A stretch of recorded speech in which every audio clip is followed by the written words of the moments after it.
This is your Barbados Today Morning News Update for Wednesday, November 4. So glad you could join us. All eyes remain on the United States, where 4 key battleground states, Pennsylvania, Wisconsin, Michigan, and Georgia, begin today with tens of thousands of absentee ballots uncounted, leaving the White House race between President Donald Trump and former Vice President Joe Biden up in the air. More in this update from CNN. This is where it gets interesting in the sense that the question is, will everybody have patience? And by everybody, I mean the American people, the people who live in the Commonwealth of Pennsylvania, and the candidates for president, because you know this. Look, so they have all these mail-in ballots. This is Allegheny County. I'll get rid of the numbers here just to remind you. So look, Joe Biden's leading right now at 98,000 votes. The president has 23,000 votes. It's just not, it's real in the sense that these are real votes, but it's just not contextual in the sense that we know it's a higher turnout election than 4 years ago, and Hillary Clinton won this county with 367,000 votes. So when you see right now Joe Biden leading at 98,000 votes, we are in the early chapter of a very big book because it's such a big state. And so that's the key point. The challenge is, do we get more in the next hour? How long does this take? What do we start to get? Will we hear from the Secretary of State about this is going to go into tomorrow? We already know there were 6 or 8 counties that said they wouldn't even start counting the mail-in ballots to tomorrow. The Secretary of State was leaning on them to get them to try to start today if they weren't overwhelmed on Election Day. And remember, Pam just mentioned Philadelphia. We don't have to. This is not conjecture because we have the words of the President of the United States, who has spent the last couple of days saying he believes there's cheating and there's fraud in Philadelphia. The question is, many of his advisors have been urging him, stay off Twitter, stop talking about this, let this play out. But does the president lose patience as this night goes on? We're told that in Pennsylvania, John, more than 1 million mail-in ballots, Pamela Brown is telling us, more than 1 million have not yet been counted. Back home in Barbados, pleasure cruise and water sports operators are drowning in major losses as a result of the current economic climate. 4 operators have shut down their businesses, and now others are facing the possibility of taking their final sail. Chairman of the Careenage Members Marina Association, Andrew King, tells Barbados Today that the past 7 months have been extremely difficult for the industry, which suffered a blow when the COVID-19 pandemic hit home in March at the peak of what would have been the tourist season.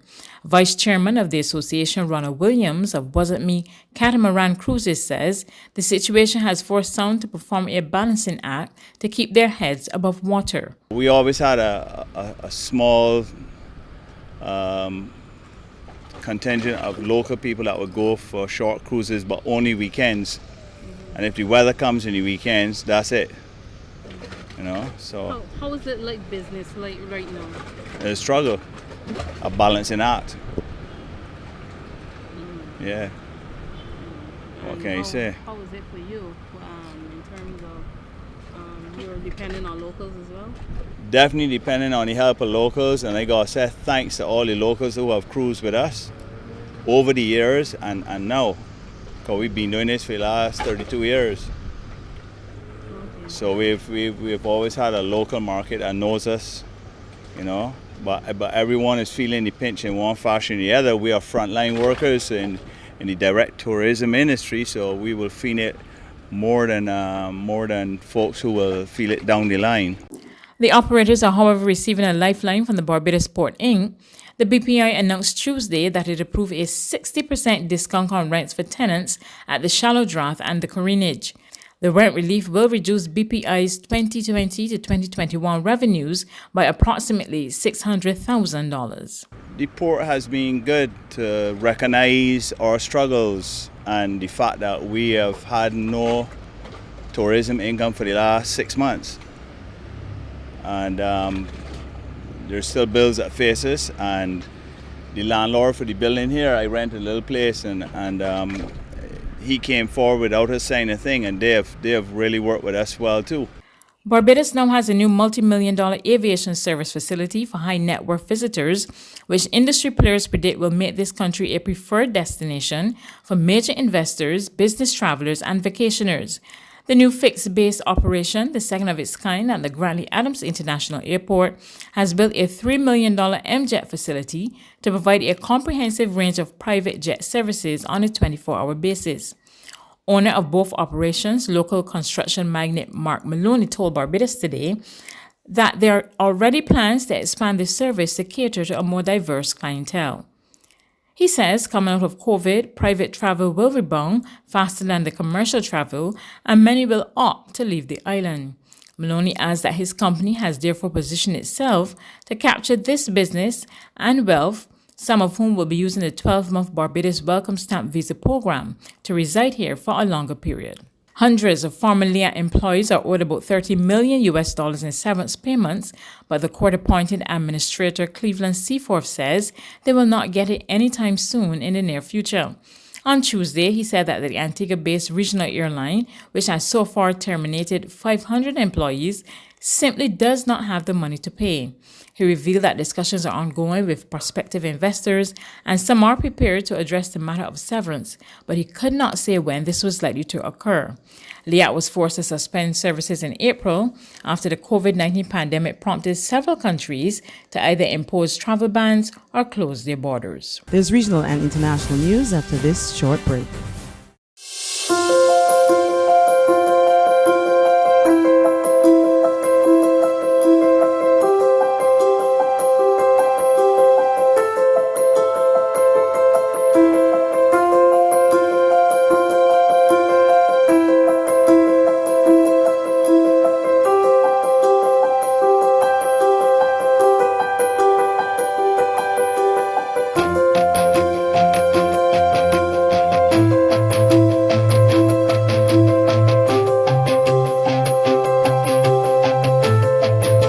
Barbados Today, news you can trust. To regional developments, Antigua and Barbuda's Prime Minister Gaston Browne fears that the predicted rise in COVID-19 cases globally in the winter will result in a lockdown of several U.S. states, and he suggests this will be nothing short of devastating. And if that happens, it will disrupt the logistics chain, the logistics value chain, resulting in product shortages to include possibly food. So, this is a significant risk. Florida is a major source market for the country. The winter tourism season, Prime Minister Browne says, could also be affected. And whereas many of us had believed that in the winter that perhaps we'd have seen an increase in tourism, the way how things are looking, it seems as though we're going to have a dismal November, December.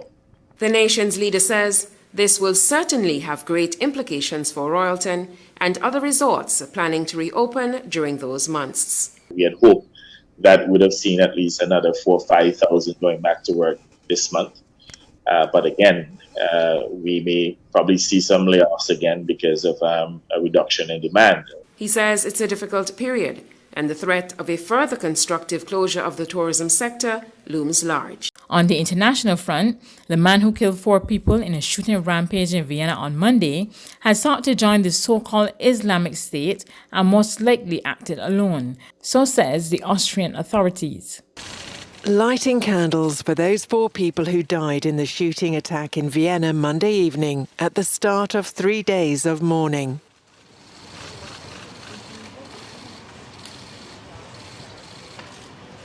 A minute's silence was held by the Austrian President, the Chancellor and the President of the Austrian National Council. Sebastian Kurz has described it as a repulsive terror attack. We must all be aware that this is not a clash between Christians and Muslims or between Austrians and migrants. No, this is a clash between the many people who believe in peace and those who want war. It's a fight between civilization and barbarism, and we will fight this fight with all our determination. Special police shot the perpetrator in 9 minutes after the first shot was made by the attacker. Meanwhile, the Interior Minister says there have been 18 searches and 14 arrests. 1 terabyte of data uploaded, more than 20,000 videos. We have evaluated more than 50% of the video material, and the evaluation has not been finished yet. At the same time, the evaluation at this point shows no hint of a second perpetrator. 2 men and 2 women were killed and 22 were injured. It happened in the heart of the city near a synagogue and famous opera house. The suspected killer shot dead by police was a 20-year-old Islamic State group sympathiser with dual Austrian and Macedonian nationality. That's news, but for the very latest, visit our website at www.barbadostoday.bb. You can also subscribe to our e-paper, email updates, or like us on Facebook, and sign up for our breaking news alerts via WhatsApp. We're also on Izumi Media and bus terminals, as well as screenplay at supermarkets and gas stations near you. You can also hear us on Mix 96.9 FM and Capital Media HD 99.3 FM.